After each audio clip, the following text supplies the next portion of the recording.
Hello guys, നമുക്കിന്നൊരു variety റൈസിൻ്റെ recipe നോക്കിയാലോ. ലഞ്ച് ബോക്സിലൊക്കെ കൊടുത്തിടാൻ പറ്റിയ ഒരു ഈസി റെസിപ്പിയാണ്. ചാനൽ ഇഷ്ടമാണെങ്കിൽ ഒന്ന് സബ്സ്ക്രൈബ് ചെയ്യണേ. നമുക്ക് റെസിപ്പിയിലേക്ക് പോവാം. ഇവിടെ ഒരു പാൻ വെച്ചിട്ടുണ്ട്. അതിലേക്ക് ആവശ്യമായിട്ടുള്ള ഓയിൽ ഒഴിച്ചു കൊടുക്കാം.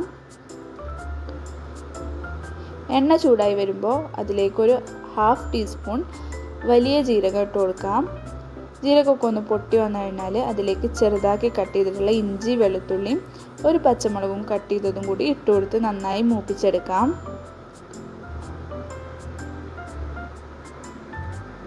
മൂത്ത് വരുമ്പോൾ ഇതിലേക്ക് ഒരു പിടി കറിവേപ്പില ഇട്ട് കൊടുക്കാം. ഇനി അതിലേക്ക് വലിയൊരു ഉള്ളി കട്ട് ചെയ്തത് ഇട്ട് കൊടുത്ത് നന്നായി ഇളക്കിയെടുക്കാം. ഉള്ളിയൊക്കെ നന്നായി വഴണ്ട് വരട്ടെ. പെട്ടെന്ന് വഴണ്ട് വരാൻ നമ്മളതിലേക്ക് കുറച്ച് ഉപ്പിട്ട് കൊടുത്ത് നന്നായി ഇളക്കിയെടുക്കാം.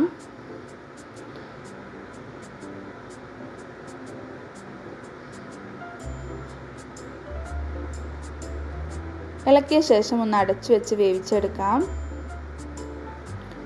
ഉള്ളി ഇപ്പം നന്നായി കാരമലൈസായി വന്നിട്ടുണ്ട്. ഇനി ഒന്ന് ഇളക്കി കൊടുത്തിട്ട് അതിലേക്ക് നമ്മൾ നന്നായി പഴുത്ത ഒരു തക്കാളി ഇട്ട് കൊടുക്കാം. വലിയ തക്കാളിയാണെങ്കിൽ തക്കാളിയുടെ പകുതി മതിയാവും. ഇനി അതും കൂടെ ചേർത്ത് നന്നായി ഇളക്കി കൊടുക്കാം. തക്കാളിയെല്ലാം നന്നായി വെന്തുടഞ്ഞ് വരണം. അതിനുവേണ്ടി നമ്മളൊന്ന് അടച്ചു വെച്ച് വേവിച്ചെടുക്കാം. ഇപ്പോൾ തക്കാളിയെല്ലാം നന്നായി കുഴഞ്ഞു വന്നിട്ടുണ്ട്. ഇനി ഒന്ന് ഇളക്കി കൊടുക്കാം.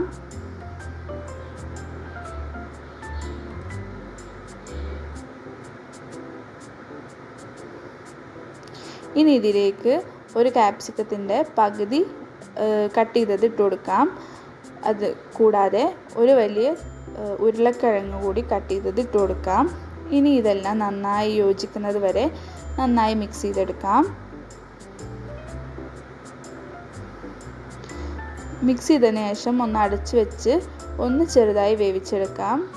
ഇപ്പോൾ ഒന്ന് ചെറുതായി കുക്കായി വന്നിട്ടുണ്ട്. ഇനി നന്നായി ഒന്ന് മിക്സ് ചെയ്ത് കൊടുക്കാം. ഒന്ന് കുഴഞ്ഞ് വരെ വേണ്ടുള്ളൂ, നന്നായി വെന്തുടയേണ്ട ആവശ്യമില്ല. ഇനി ഇതിലേക്ക് നമ്മൾ മസാല ആഡ് ചെയ്ത് കൊടുക്കാം. കുറച്ച് മഞ്ഞൾപ്പൊടി, ഗരം മസാല,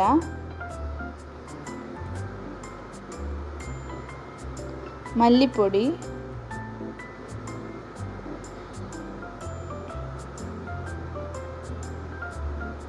ഞാനിപ്പോൾ കാശ്മീരി ചില്ലിപ്പൊടിയാണ് ആഡ് ചെയ്യുന്നത്. നിങ്ങൾക്ക് എരിവ് ഇഷ്ടമാണെങ്കിൽ സാധാ മുളക് പൊടി ആഡ് ചെയ്താൽ മതിയാവും. ഇനി ഇതിലേക്ക് കുറച്ച് ചിക്കൻ മസാല കൂടി ആഡ് ചെയ്യുന്നുണ്ട്. ഒരു ബിരിയാണിയുടെ ഒക്കെ ഒരു ടേസ്റ്റ് കിട്ടാൻ വേണ്ടിയിട്ടാണ്. നമ്മൾ വെജിറ്റബിൾ ബിരിയാണിയൊക്കെ ഉണ്ടാക്കുന്നതിൻ്റെ ഒരു ടേസ്റ്റൊക്കെ തന്നെയാണ് ഇതിന്. ഇനി കുറച്ച് കുരുമുളക് പൊടിയും കൂടി ആഡ് ചെയ്ത് മസാല എല്ലാം മിക്സ് ആവുന്നത് വരെ നന്നായി ഇളക്കി അതിൻ്റെ പച്ചമണം എല്ലാം മാറുന്നത് വരെ ഇളക്കി കൊടുക്കാം. ഇനി ഇതിലേക്ക് ആവശ്യമായിട്ടുള്ള വെള്ളം ആഡ് ചെയ്ത് കൊടുക്കാം. ഞാനിവിടെ 2 ഗ്ലാസ് അരിക്ക് 4 ഗ്ലാസ് വെള്ളമാണ് ആഡ് ചെയ്തിട്ടുള്ളത്. ഇപ്പോൾ 4ാമത്തെ ഗ്ലാസ് വെള്ളം ഒഴിച്ചു.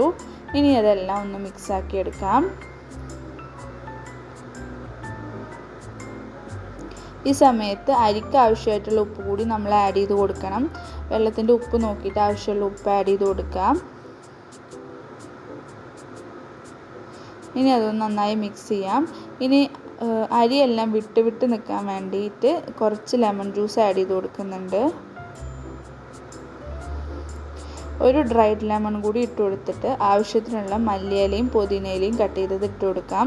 ഇനി വെള്ളം ഒന്ന് നന്നായി വെട്ടി തിളച്ച് വരട്ടെ. ഇപ്പോൾ വെള്ളം നന്നായി തിളക്കുന്നുണ്ട്. ഇനി നമ്മൾ കുതിർത്ത് വെച്ചിട്ടുള്ള അരി ഇതിലേക്ക് ഇട്ട് കൊടുക്കാം. ഞാൻ 2 ഗ്ലാസ് അരിയാണ് ആഡ് ചെയ്യുന്നത്. അതിനാവശ്യമായിട്ടുള്ള 4 ഗ്ലാസ് വെള്ളമാണ് ഞാൻ അതിലേക്ക് ഒഴിച്ചിട്ടുള്ളത്. ഇപ്പോൾ എല്ലാ അരി ഇട്ട് കൊടുത്തു. ഇനി ഒന്ന് മിക്സ് ചെയ്തെടുക്കാം.